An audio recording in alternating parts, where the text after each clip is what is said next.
Hello, Chris again. Let's take this opportunity to practice opening up our scene.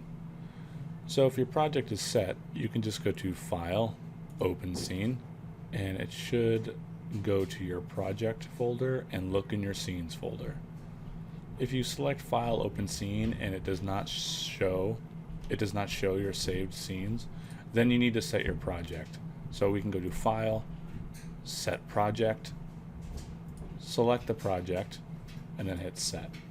Now you should go to File, Open Scene, and it should show you the scenes that you have. I'm going to go ahead and open up the scene that we saved at the end of the last video. Alright, here we are. So this is where we left off. In this video, we're going to talk about the polygon anatomy, or the components of a polygon, and how to manipulate those.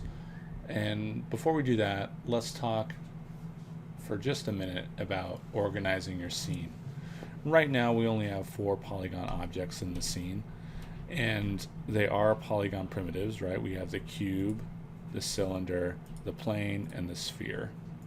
So there's not a lot to organize in this scene at the moment, but typically when you complete a piece of a model or an entire model, you should make sure that you're naming everything and that you're deleting your history.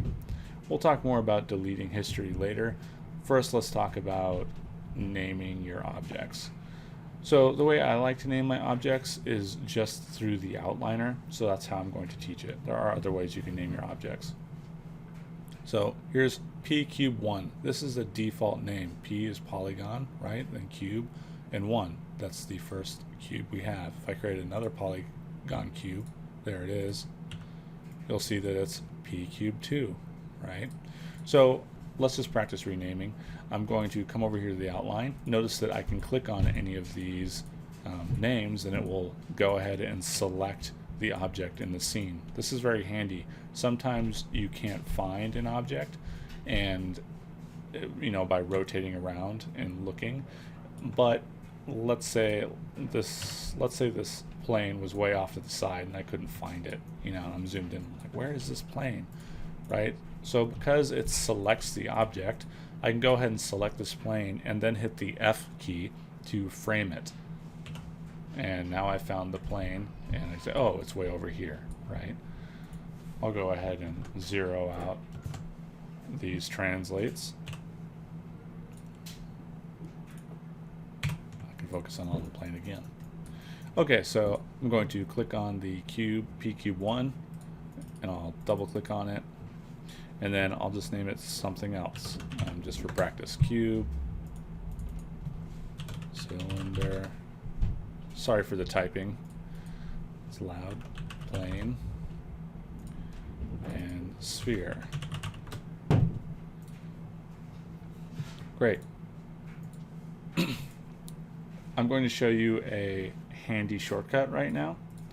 So frequently you'll want to look at only one object or one selection without anything else in the scene.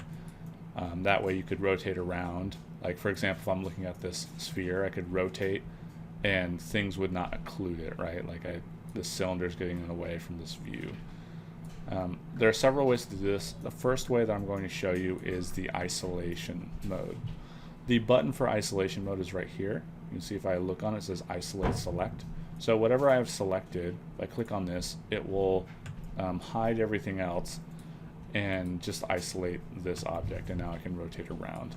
I can click on this icon to toggle it back off. The shortcut for this is Control 1. So Control 1, hitting it once will turn it on, hitting it again will toggle it off. Alright, so Control 1. So let's go ahead and select the cube and hit Control 1. And then I'm going to hit F to frame the cube in the center of my viewport. I can hit Q to go to my selection tool to get rid of the widget, right? So W, there's this little widget, E, R. If I hit Q, that's a shortcut to go just to the selection tool. So a polygon model is made up of polygons, and polygons have various components, and each of those components we can manipulate in various ways. The first component would be the face. And to get to a component, there's several ways we can get to component mode. The way that I want you to learn is through the marking menu. So while hovering over top of the model, right click and hold, and you will see a marking menu, and there are various component modes in here. I know that down here is the face mode, so if I move my mouse down, hover over face and let go, I'm now in face mode. And when I roll over different faces, it'll give me a preview of which face my mouse is over. I can click and select a face. Now this face is selected. I could hold shift and select another face. I could keep selecting faces. So with a face selected, you can hit W, right, and move it.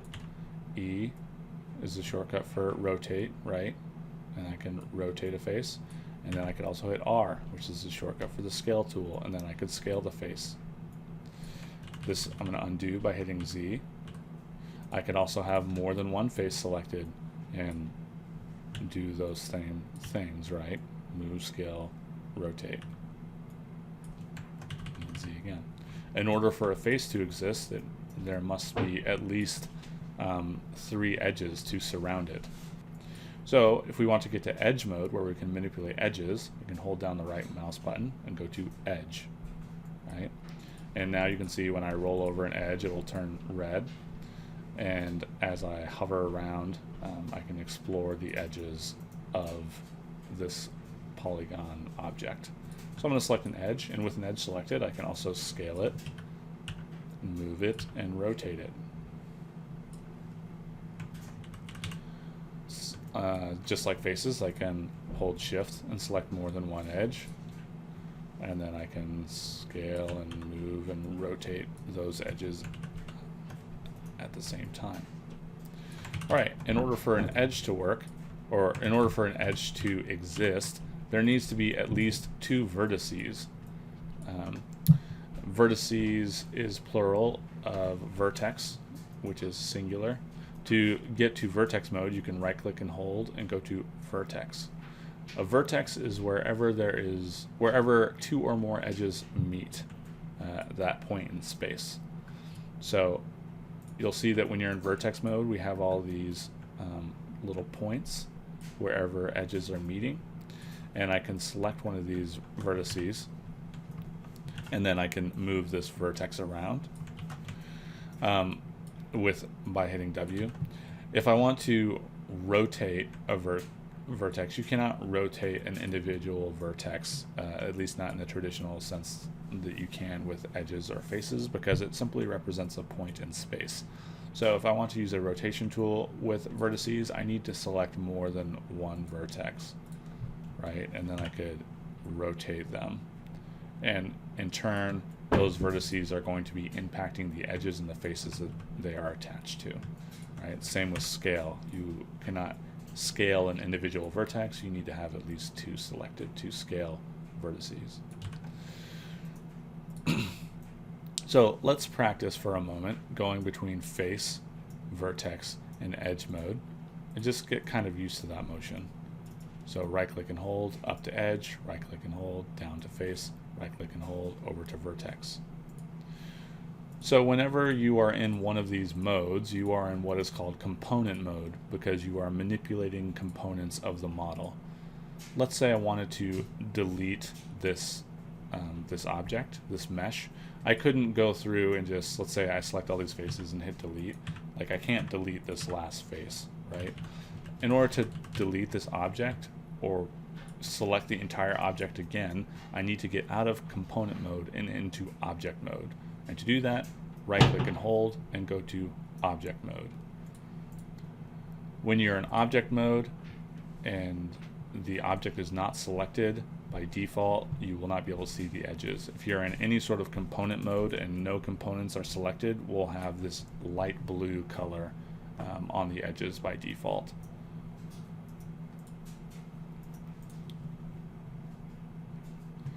So there are also normals and UVs, which we'll talk about later, There are types of components, but the directly manipulatable, the direct components that you can manipulate are edges, faces, and vertices while you're modeling. So the tools that I showed you earlier, the Move tool, Rotate tool, and Scale tool, shortcuts being W, E, and R. I repeat that a lot because you should memorize those and get used to accessing them quickly. Rotating, scaling, and moving components and objects is the basic foundation for all of 3D modeling. Every tool and technique that I teach from here on out could be boiled down to just new ways to move, scale, and rotate components. Take some time to practice doing this on your own, and we'll see you in the next video.